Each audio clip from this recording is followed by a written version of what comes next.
It's showtime.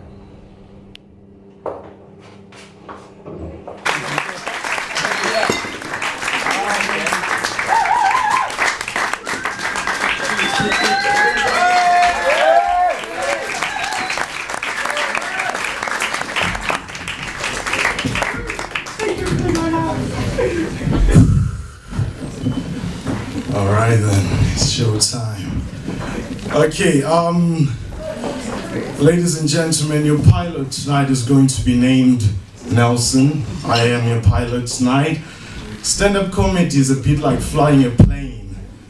There will be turbulence at some point, but if you believe in me, I'll get you there in the end. Gentlemen, do you believe that I'll get you there in the end? Yeah! Ladies, do you believe that I'll get you there in the end? Good, because your pilot tonight has a drinking problem. The problem being that I cannot find my drink right now. I had it a few minutes ago, but okay. I shouldn't have used a black pen to write all the jokes on the back of my hand. I'm just gonna have to improvise right now, ladies and gentlemen. Okay, if you look outside, ladies and gentlemen, outside of this plane, there's snowy conditions. I possess a special skill in which I can pee my whole name into the snow. This talent becomes more impressive when you realize my name is Nelson Tinashe Gombakomba Jr. II. Unless you're from Zimbabwe, my name sounds, it looks like a keyboard. It looks like a cat walked over the keyboard. Gombaka.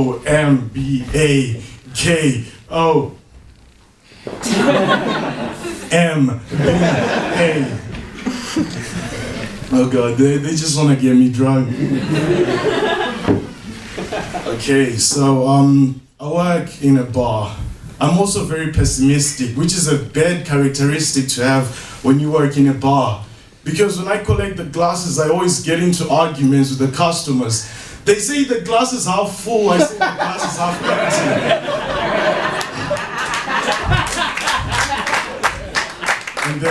And then we start throwing things at each other.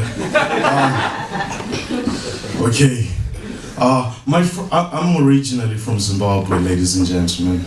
My friends from Zimbabwe always ask me, Nelson, what is the difference between the UK and Zimbabwe? And I always say, the difference between the UK and Zimbabwe is that people in the UK talk to dogs as if they're talking to other people. They actually have intellectual conversations with the dogs. Let's say if the dog's name is Roscoe, for example. The thing is, back in Zimbabwe, all I had to say to my dog was, sit, run, bite my neighbor. In England, people actually have intellectual conversations with the dog. Let's say if the dog's name is Roscoe, the conversation will go as follows. Hello, Roscoe. Would you like to do your ice bucket challenge? Hello, Roscoe. Did you know that Uncle Ben isn't owned by black people? Hello, Roscoe. If I buy something that says sugar-free, should I not get a discount for all the sugar they didn't use? Roscoe, stop humping on those bitches. And by bitches, I obviously mean female dogs. It gets a bit weird when I'm in the room because sometimes when you have a strong accent, people talk to you as if they're talking to a little puppy. Hello, Nelson. Would you like a biscuit? Sit, run, catch. And then they turn to the dog and have intellectual conversations with the dog. Hello, Roscoe. Have you read the newspaper today? Have you eaten your biscuits? Are you watching your weight? Okay, ladies and gentlemen, tonight we're looking at the meaning of things. Things have meanings, people, and people don't normally know the meaning of the things that have meanings, of these things that have meanings. Baby wipes, for example. What's, ladies and gentlemen, that's turbulence right there.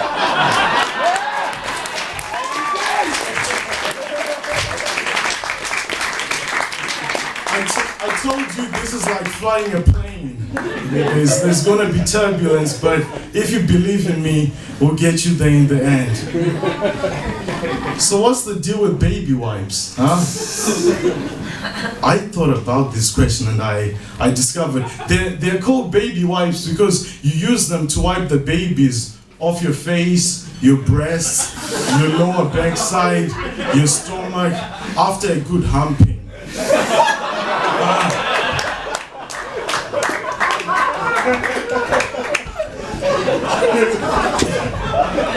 It gets a bit weird. It gets a bit weird with my girlfriend because after using these baby wipes, I have to let her air out. I have to deflate her, then fold her nicely, then tuck her underneath the bed before anyone shows up. Goodness me, all this talk about love making has me rather feeling hot tonight. Okay, well, thank you, ladies. Working out. Okay, so I was on a, the theme tonight is learning about the meaning of things.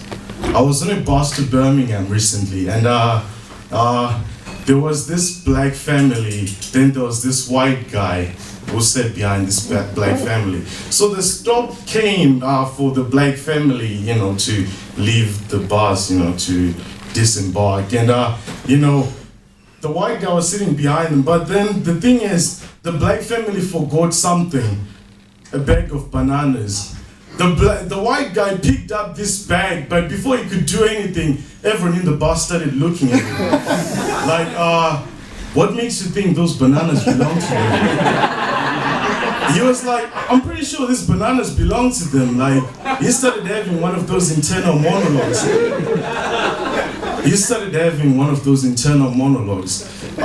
He was like, if I give these people back the bananas, everyone's gonna think I'm racist because they don't know these bananas belong to them. But on the other hand, if I don't give these people their bananas, they may think I'm racist for thinking they're gonna be offended. He took too long to make the decision, so I ended up eating the bananas. And that's when it hit me, the meaning of things. The only time you're allowed to be racist is when you're eating a banana, because you can go, oh, I don't like this brown bit. Let me bite it off and throw it in the bin and send it back to his country. Although the truth, ladies and gentlemen, is the brown bit tastes just as sweet as the white bit. And that sums up racism, ladies and gentlemen. We're all the same. We all taste the same.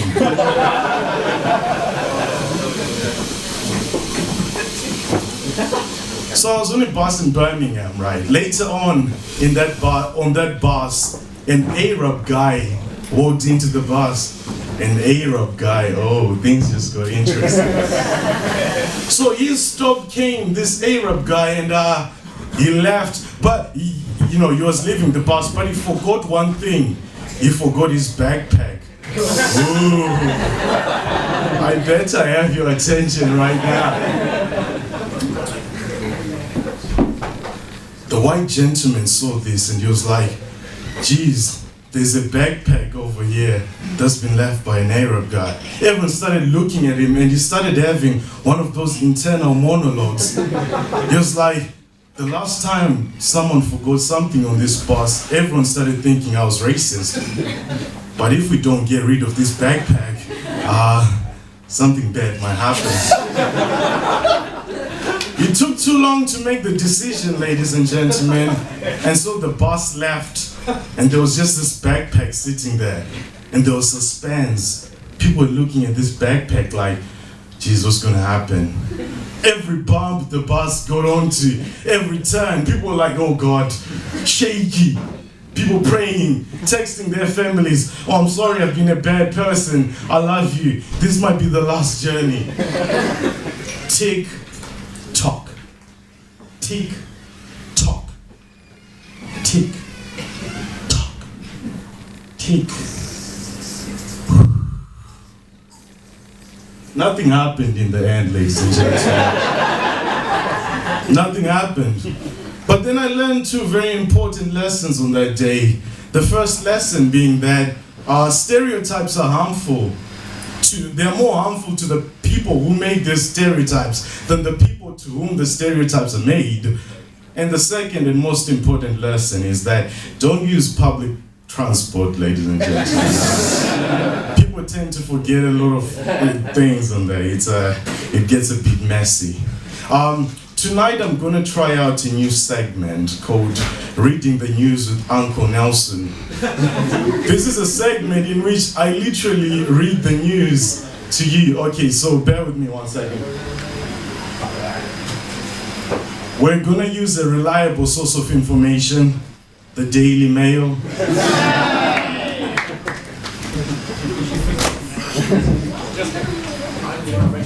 Pretend this is more happening, sorry. Okay, reading the news with Uncle Nelson. I know what you're thinking. Is he blind or is he a hipster? You can never tell nowadays, can you? Our first story from the Daily Mail. Woman catches her husband receiving a hand job in massage parlor. Now, I'm not saying I was there when it happened, but I don't think she recognized him when she saw him with that massive smile on his face. The smile you can only get from a hand job in a massage parlor from, She saw him and he was the happiest he'd ever been in his entire life. He was so happy, she was like, I'll have what he's having. Our second story. Woman gets killed by a lion whilst having sex in the heart of Africa. That's turbulence, ladies and gentlemen. A woman gets killed by a lion. This is the one situation in life in which premature ejaculation can save your life. The guy was probably like, baby, I better finish early or this lion's gonna eat my ass.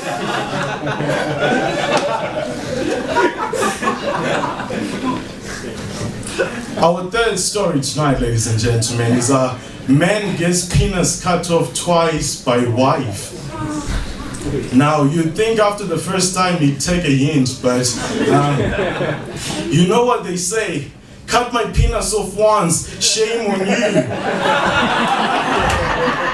Cut my penis off twice, shame on me. Our fourth story. Brazilian kid dies after masturbating 42 times.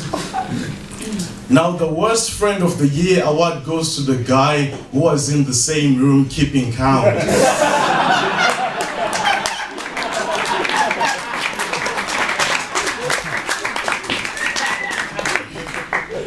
You'd think it stopped the kid after the first 30 times, because that's when the baby wipes run out. Worst friend ever. Our final story. This is produced by the Daily Mail, not even joking, real story. I only, talk about the real shit. Our final story is, scientists recently confirmed that women's brains are smaller than men's. Of course, women responded by saying size does not matter. Of course, men will never believe this, so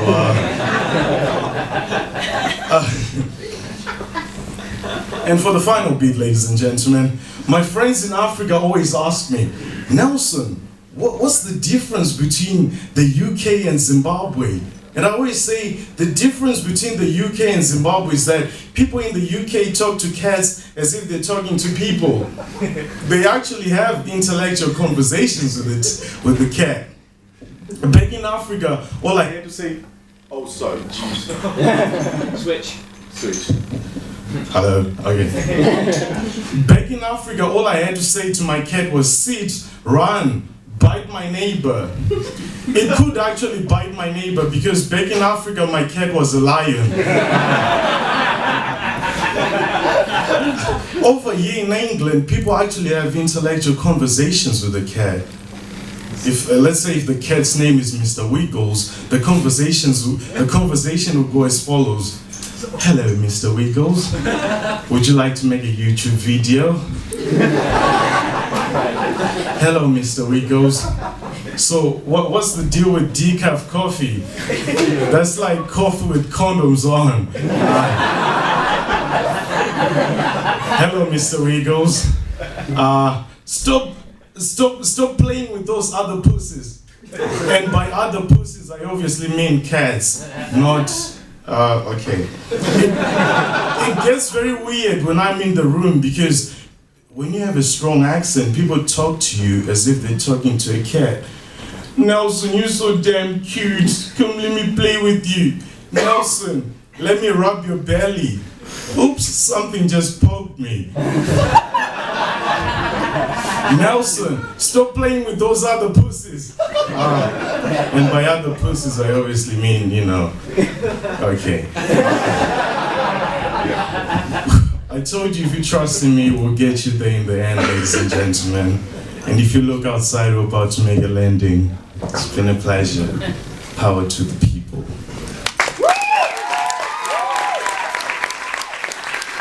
I always tell the ladies that the name Nelson Gombakomba Jr. second is the shortest thing about me.